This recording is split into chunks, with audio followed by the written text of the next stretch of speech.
Les industriels de la spiruline se moquent totalement de nous. Découvrez à quel point en restant sur la vidéo. Cette vidéo fait un peu écho à ma dernière vidéo dans laquelle je parle vite fait des problèmes de la spiruline et de pourquoi est-ce qu'elle a un mauvais goût. J'ai dit qu'un jour je parlerais des soucis de la spiruline industrielle. Et voilà, ce jour est arrivé. Mais pour pouvoir vous expliquer un peu la vastitude du souci, il faut d'abord que je donne un petit peu d'histoire et un peu le contexte. Tout d'abord, la spiruline a été redécouverte en 1964 par Jean Léonard. Disons que c'est vraiment lui qui l'a mise en avant et qui lui a permis de se faire connaître. Car il a étudié scientifiquement, il a prouvé qu'elle était pleine de bienfaits, pleine de nutriments.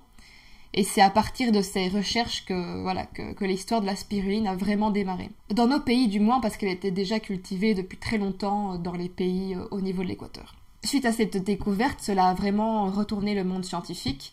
Et puis petit à petit, dans les années 70, les premières productions de spiruline à but commercial virent le jour. Et encore pour appuyer le succès de la spiruline, en 1974, l'OMS l'a déclaré comme étant le meilleur aliment pour l'humanité au XXIe siècle. Et si ce n'est pas assez, l'UNESCO l'a également déclaré comme étant l'aliment le plus complet de demain.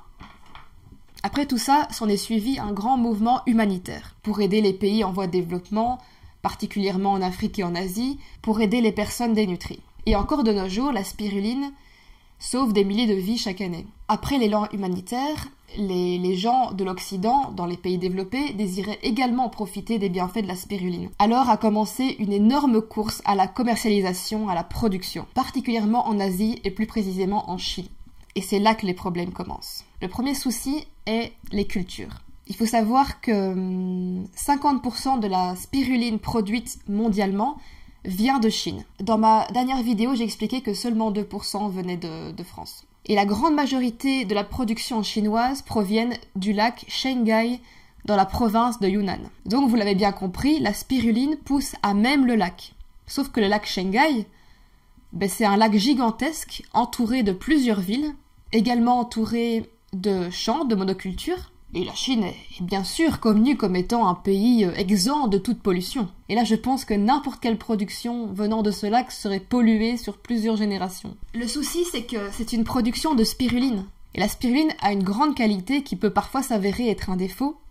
C'est que elle attire à elle les métaux lourds et les polluants. Elle a ce pouvoir de filtration. Le souci, c'est que quand le milieu est pollué, elle va se gorger de ces polluants qui vont rester en elle et qui peuvent tout à fait se déverser dans le corps une fois ingérés. Vous allez me dire, mais c'est quoi l'intérêt de manger la spiruline? Eh bien, c'est que quand elle est cultivée dans un milieu sain, exempt de pollution, eh bien cet effet de filtration, elle le fait dans ton corps. Elle produit un effet détox tout à fait admirable dans le corps. Vous allez me dire, oui, mais c'est que en Chine. Je rappelle que c'est quand même 50% de la production de spiruline mondiale. Bon. Le deuxième souci, c'est que toujours dans une envie de rentabilité, dans la plupart des grosses industries, elle est extraite par atomisation. Pour que vous compreniez bien de quoi il s'agit, je vais vous lire la définition de l'atomisation. Hop, pour ça, permettez-moi d'aller sur mon ordinateur. L'atomisation est un procédé de séchage par entraînement de l'humidité du produit par de l'air chaud, entre 200 et 300 degrés. Je répète, entre 200 et 300 degrés. Inutile de vous dire que, à cette température-là, la plupart des vitamines sont détruites. L'atomisation est généralement un procédé utilisé pour créer le lait en poudre. À titre d'exemple, un autre très gros producteur de spiruline se trouve en Californie et s'appelle Earthrise. Je vais dire Earthrise, ce sera plus facile. Je me permets d'aller sur leur site.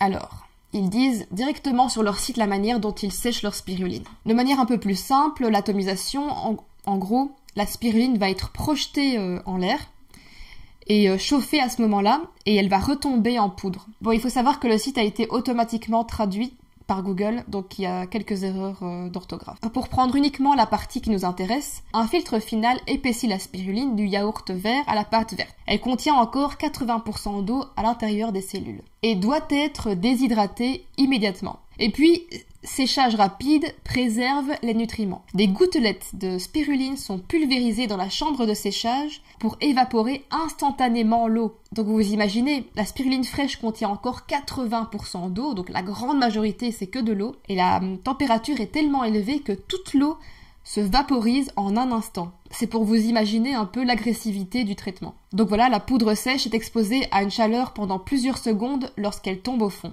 Un peu plus loin, ils disent « Ce procédé rapide préserve les nutriments, pigments et enzymes sensibles à la chaleur sans utiliser des conservateurs ou des stabilisants. »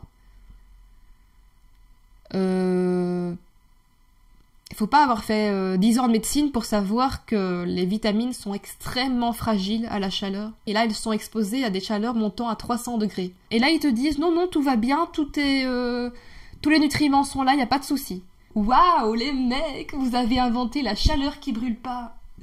Vous devriez breveter. La chaleur, même si elle dure en quelques secondes, ça reste la chaleur. C'est comme si tu disais à quelqu'un, vas-y, mets ta main. T'inquiète pas, c'est un feu qui brûle pas. Bon, ça c'est la version film d'horreur, mais on n'est pas loin de la réalité, j'ai l'impression. Déjà que la plupart des spirulines sont gorgées de métaux lourds, de polluants. En plus de ça, elle est brûlée, donc les nutriments qui lui restent sont pour la plupart cramés, tout simplement. Et puis tout simplement la poudre. Comme elle est réduite en poudre, son contact avec l'oxygène est beaucoup plus grand, ce qui fait qu'elle s'oxyde beaucoup plus vite. Les odeurs d'algues pourries ressortent, quoi. Il y a également d'autres soucis liés aux grosses industries de spiruline. Il y a également la manière de la nourrir, donc ils la nourrissent de manière excessive pour qu'elle produise, sans respecter son rythme de développement naturel. La vidéo risque d'être un peu longue si je devais expliquer tous les soucis liés à ça. Donc voilà, je pense que vous avez compris, qu'on a tous compris un peu le souci de la spiruline, en tout cas industrielle, qui est, je le rappelle, la grande majorité de la spiruline proposée sur le marché. Quelque part, j'en veux un peu à ces gens-là. Parce que après, on s'étonne que les gens n'aiment pas la spiruline. Que les gens disent « Bah, ça a mauvais goût ». Mais bien sûr que ça a mauvais goût. Vous voyez comment vous l'avez traitée. Les gens ont raison de dire qu'elle n'est pas bonne. La spiruline a été décrétée dans les années 70 comme étant un véritable espoir pour l'humanité. Et les gros industriels l'ont purement et simplement gâchée. Heureusement, je pense que ça peut se réparer. Et c'est en train de se réparer, tout doucement.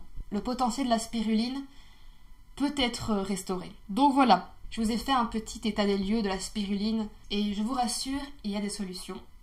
Il y a des petits producteurs qui respectent le cycle de la spiruline, qui respectent la qualité de l'eau, qui respectent le séchage à basse température, car il faut savoir qu'au-dessus de 42 degrés, elle commence déjà à perdre ses nutriments. Pour ceux qui veulent goûter la bonne spiruline qui n'a rien à voir avec ce qu'ils ont pu goûter jusqu'à présent, je vous laisse un lien en commentaire ainsi que mon code de réduction Spirulis10 comme d'habitude. Si jamais quelqu'un vous dit « Oh, c'est pas bon la spiruline »,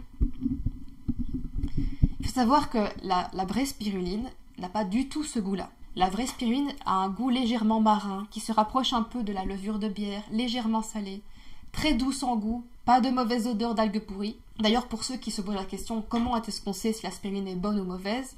C'est extrêmement simple. Il suffit de l'ouvrir, de regarder un peu la couleur, ainsi que de la sentir. Si l'odeur est douce et agréable, c'est bon. Si l'odeur est infâme et sans renfermer, au revoir.